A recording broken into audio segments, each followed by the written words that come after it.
ये कैदियों की गाड़ियां पहुंच क्यों रही थी? ये ऐसी बैठ के जो है ना बाहर से फंटियां मारते हैं। रात को अदालतें खुल क्यों रही थी? जहांगीर तरीन की अगर आज कॉल आएगी तो मैं बिल्कुल पहुंच जाऊंगा उनके पास। हमने सियासत को नजरअंदाज किया। पहली वाली छोड़ दें यार, दूसरी वाली तो शहबाज शरीफ चेयर कर रहे थे। ये बार वालों की ये बातें सुनते रहते हैं। सारी टिकटेशन लंदन से आती है। इमरान खान बनी गाला में, तहरीक इंसाफ नीचे, इमरान खान अवाम में, तहरीक इंसाफ ऊपर। मैं हाजिर होऊंगा उनके पास इलेक्शन जीत के जाएं जी हसन इकबाल साहब, पाकिस्तान के लिए क्या मदद की जा सकती है? अभी तो पार्टी शुरू हुई है। बहुत शुक्रिया सदुमर साहब इंडिपेंडेंट उर्दू को वक्त देने के लिए। सबसे पहले तो ये बताएं कि जब वज़ीर-ए-आज़म हाउस से इमरान खान आखिरी रात निकले, उससे पहले 1 घंटा क्या होता रहा? क्योंकि बड़ी क्या सराहियाँ होती रही, बहुत सारी बातें होती रही। वो 1 घंटा कैसे गुजरा और उसके दौरान क्या होता था? मेरे ख्याल में तकरीबन घंटा था या 2 घंटे था, मुझे इतना तो नहीं एग्जैक्ट याद, लेकिन स्पीकर साहब आए थे। स्पीकर साहब ने आके ब्रीफिंग की और उसी वक्त ये ख़बरें आनी शुरू हुई कि जी कोर्ट खुल रहा है। पहले फ़ैसला ये हुआ था कि 2 से 3 दिन जो है वो डिबेट होगी और सब लोगों को तकरीर का मौका दिया जाएगा, क्योंकि इतनी तारीख़ी चीज़ हो रही थी तो रिकॉर्ड के ऊपर आए, पाकिस्तान की तारीख़ के अंदर रिकॉर्ड हो कि लोगों का क्या ख़्याल था इस बारे में। ये जो मुदाखलत हुई, साजिश हुई, जिस तरीके से ज़मीर बिके, हर एक वो चीज़ हम रिकॉर्ड पे लाना चाहते थे और उसी बुनियाद के ऊपर हम आगे बढ़ रहे थे। कोर्ट ने भी जो रूलिंग दी थी उसके अंदर भी उन्होंने एक गुंजाइश छोड़ दी थी। आपको पता है कि इजलास जब ख़त्म होता है तो इजलास ख़त्म होते वक्त स्पीकर जो है वो 2 में से एक चीज़ बोलता है, या वो कहता है ये इजलास एडजर्न हो गया, या वो कहता है ये इजलास प्रोरोग हो गया। प्रोरोग अगर हो गया तो इसका मतलब वो सेशन ही ख़त्म हो गया। जब तक अगला हुकूमत सेशन ना कॉल करे या अपोजिशन कम से कम दस्तखत ना लेके आए तो नया सेशन नहीं स्टार्ट हो सकता। एडजर्न होता है अगले दिन के लिए या कुछ दिन के लिए। ऑर्डर में ये लिखा हुआ था प्रोरोग नहीं कर सकते, यानी एडजर्न कर सकते हैं। तो हमने कहा जी एडजर्न होगा, 2 दिन एडजर्न होगा, 2-3 दिन बहस के बाद कर देंगे। लेकिन जिस वक्त ये आए और स्पीकर साहब ने ये बताया तो फिर उस वक्त फ़ैसला ये हुआ, क्योंकि वज़ीर-ए-आज़म जो हैं वो इन जाली जो जमहूरियत का नाम लेने वाले जो लोग हैं, जिनके लिए जमहूरियत सिर्फ ये है कि हमें इक़्तिदार मिल जाए, वो वाकई जमहूरियत में यकीन रखने वाले, कानून पे यकीन रखने वाले, वो नहीं चाहते थे कि कोई आइनी बहरान पैदा हो। उस वक्त तक कुछ स्पीचेस शाह महमूद कुरैशी बोल चुके थे, मैं बोल चुका था और हमारे कुछ लोग बोल चुके थे, तो एक कम से कम एक रिकॉर्ड पे चीज़ें आ चुकी थी। तो ये फिर फ़ैसला हुआ कि इसको आज रात वोट कर लिया जाए। ना हमें वहाँ पे कोई बंदूकें नज़र आई, ना कोई फ़ौजी उधर आए, ना कोई धमकी हमें नज़र आ रही थी कि मार्शल लॉ लगने वाला है, ऐसा सब कुछ भी नहीं हो रहा था। गिरफ्तारियों की भी जो बातें हो कोई रही भी नहीं। प्रिजन वैन का तो हमें अगले दिन पता चला। हम तो पहले हम बैठे हुए थे बाहर गार्डन के अंदर, उसके बाद उठ के हम अंदर चले गए थे कमरे के अंदर, पीएम के ऑफिस के अंदर, लेकिन टीवी ऑन नहीं था, तो हम तो टीवी भी नहीं देख रहे थे। तो ये तो अगले दिन हमें पता चला कि कोई प्रिजन वैन भी पहुंची हुई थी कैदियों की, तो वैन उधर पहुंच गई थी। हम अभी तक जवाब का इंतज़ार कर रहे हैं कि उस दिन रात को अदालतें खुल क्यों रही थी, ये कैदियों की गाड़ियां पहुंच क्यों रही थी। हम ये सवाल का पूरी कौम, सिर्फ मैं नहीं पूरी कौम इसका जवाब सुनना चाहती कि हो क्या रहा था उस दिन। अच्छा, ये मुरासले पे ये जो कैंपेन भी स्टार्ट है, इसकी सबसे बड़ी बुनियाद ये मुरासला है।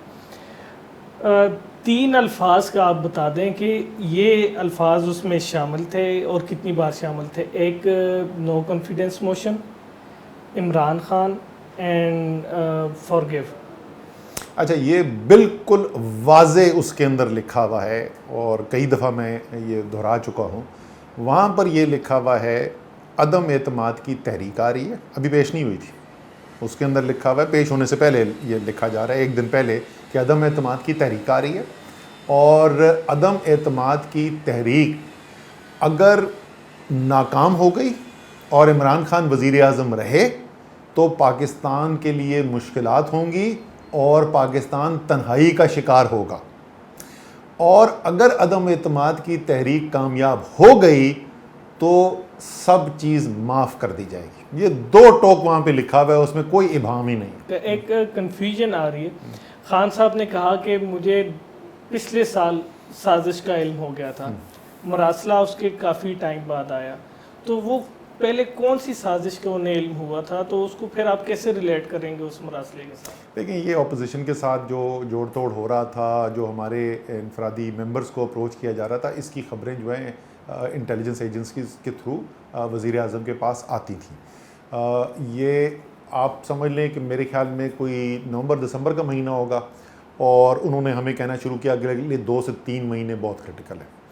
फिर फरवरी में तो उन्होंने ख़ास तौर पे कहा कि मार्च का महीना बहुत क्रिटिकल है। तो बिल्कुल उनके पास न्यूज़ आ रही थी और वो हमें बता भी रहे थे।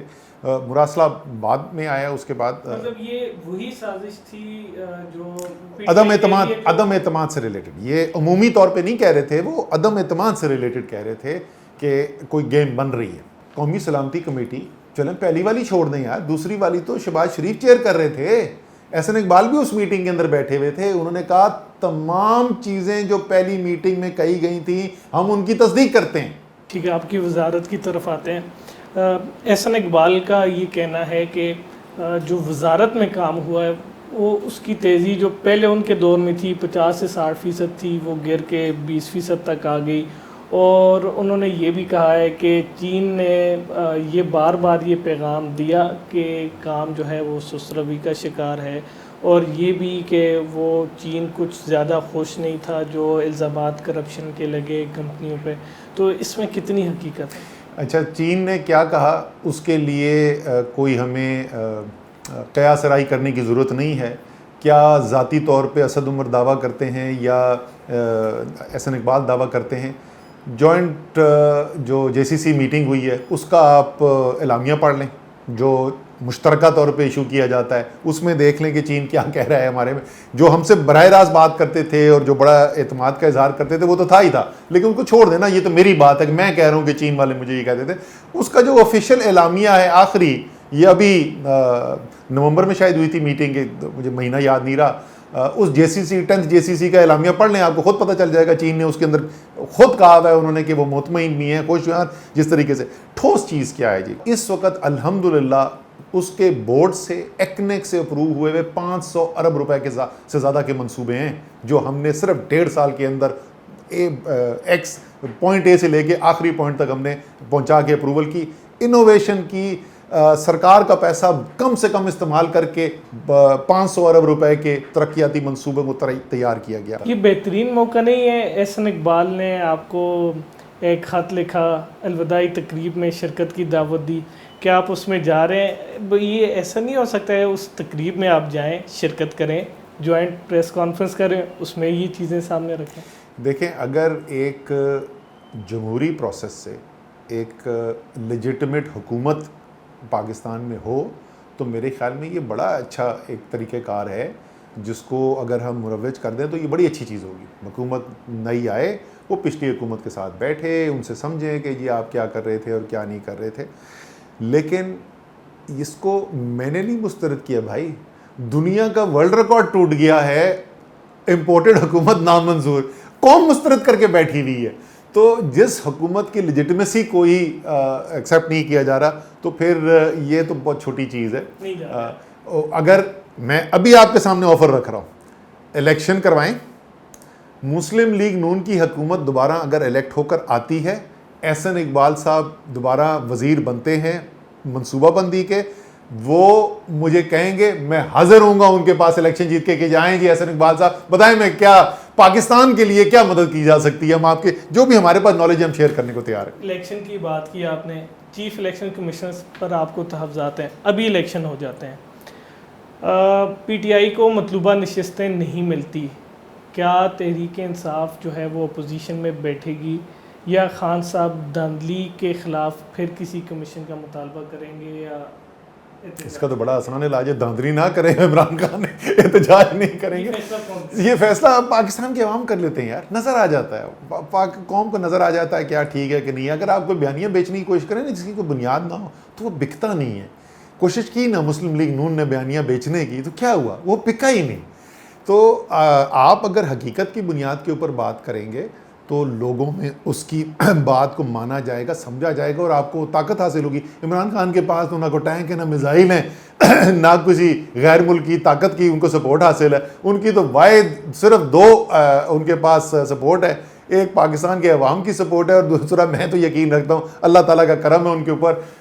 और मेरे ख्याल में जो शौकत खानम में उन्होंने लोगों के लिए जो भलाई की है ना, वो उसकी उन लोगों की दुआएं काम आती है। जहांगीर तरीन नून लीग को सपोर्ट किया, आप क्या समझते हैं जब वो हुकूमत में थे तो उनके साथ जो हो रहा था उस पर आप ज़्यादा दुखी थे, या जहांगीर तरीन ने अब जो फैसला किया उस पर आप ज़्यादा दुखी हैं? ना तहरीक इंसाफ ने कभी जहांगीर तरीन के ख़िलाफ़ बात की है, ना जहांगीर तरीन ने तहरीक इंसाफ के ख़िलाफ़ बात की है। जब से मैंने पार्टी ज्वाइन की थी, अगर तहरीक इंसाफ के लिए सबसे ज़्यादा किसी ने काम किया तो वो जहांगीर तरीन थे, इमरान खान के बाद। इमरान खान के बाद सबसे बड़ी कंट्रीब्यूशन उस अरसे के अंदर तहरीक इंसाफ के लिए जहांगीर तरीन की थी। मैं आज भी उस बात पर कायम हूँ। लेकिन जिस जद्दोजहद का जहांगीर तरीन हिस्सा थे, उनकी अगर कोई नाराज़गी है भी, इमरान खान से अगर कोई नाराज़गी है या तहरीक इंसाफ से कोई नाराज़गी है, असद उमर से कोई नाराज़गी है, तो वो तो बात समझ में आ सकती है कि जी हमने कोई ऐसी की कोताही की, मैंने ऐसी की, चलो मेरी बात कर लेते हैं,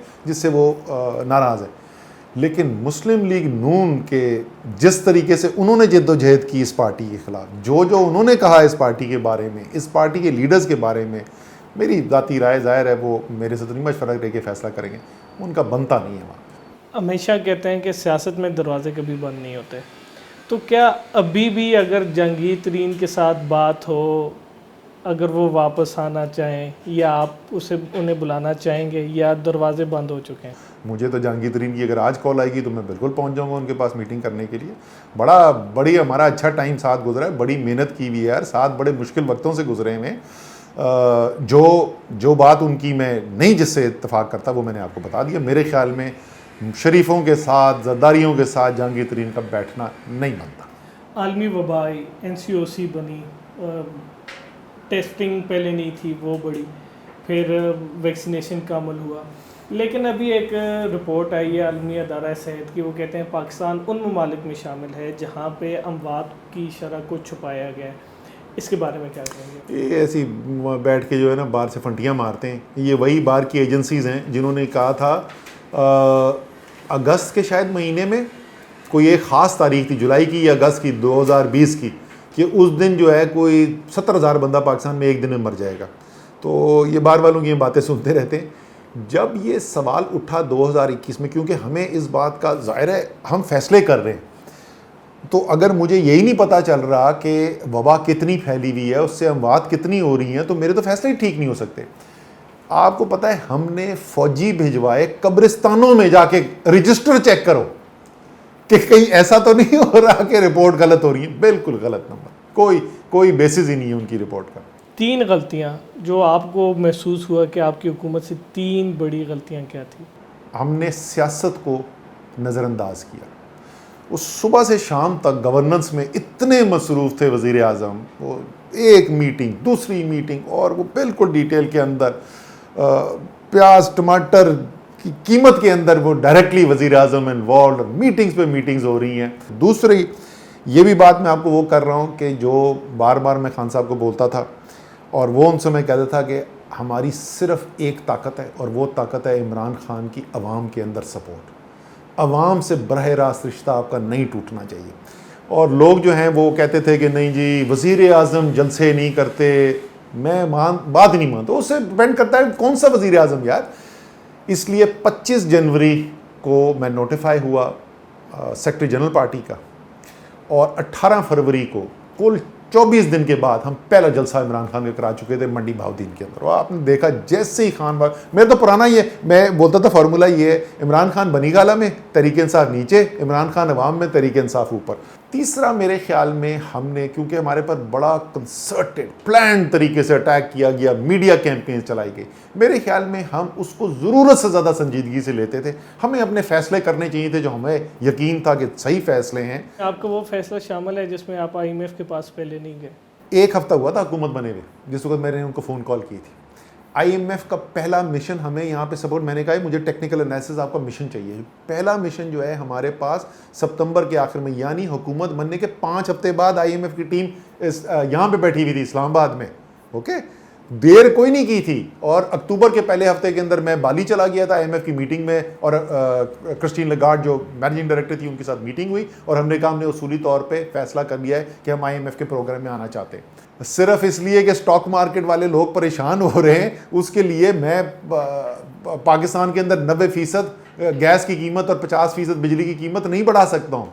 मैं पाकिस्तान की शरह सूद को 21% पे नहीं ले जा सकता हूँ। मैं नहीं ये फैसले कर सकता कि जिसके अंदर ये लिखा हुआ है, खुद एनालिसिस उनका कह रहा है कि अफरात ज़र जो है 18% पहुँच जाएगी। बाय द वे ये अल्हम्दुलिल्लाह महंगाई जो कम करने आए थे ना अहल लोग, वो उनका पहला महीना जो गुजरा है 11 साल में सबसे ज़्यादा अफरात ज़र की शरह है, जो ये इनका पहला महीना गुजरा है। अभी तो पार्टी शुरू हुई है। वो मुझे तो उस पर तरस आ रहा है मिफ्ता इस्माइल और शहबाज शरीफ पे।